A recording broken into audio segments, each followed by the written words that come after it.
In this video, we are going to start here at the New York State Education Department Computer Science and Digital Fluency Learning Standards page.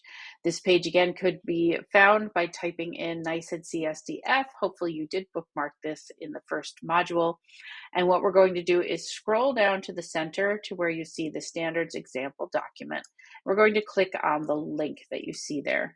So let me grab that link, and it's going to take you out to a PDF. On this PDF, what we're going to do is take a look at some of the examples. These examples were put together by educators across the state who met and decided that this is what the standards could look like in action. Are you required to do these standards? No. Or these activities? No, you're not required to do these activities, but these give you an idea as what it could look like into your classroom, and you're welcome to use them if they work for you. You'll note on the contents page that it's broken down into each of the concept areas and then broken down even further into the sub-concept areas. And then again, by grade band, once we get into this document. Do note, though, that a lot of times we can combine some of these standards to really do a good interdisciplinary lesson. And we'll talk about that later in a later module.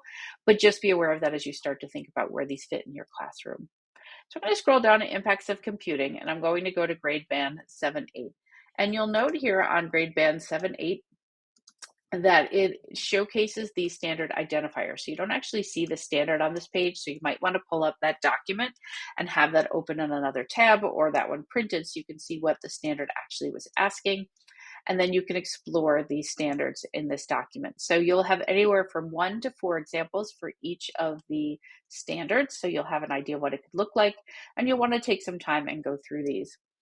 What I did is I created these activity books, though, to kind of help you out a little bit further. So in my activity books tab, and you'll see that in your resources within the course as well, you'll see that each of these books is broken down by grade band. We're going to go into the Computer Science and Digital Fluency book, and we're going to click on Read Now. And the way this book works is you're going to see the contents where it's going to tell you each of the concept areas.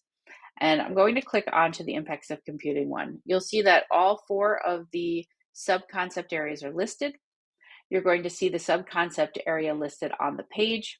You're going to see the standard as you're going through that is listed right on the page. So the standard IC1 is compare and contrast trade-offs associated with computing technologies that affect individuals and society.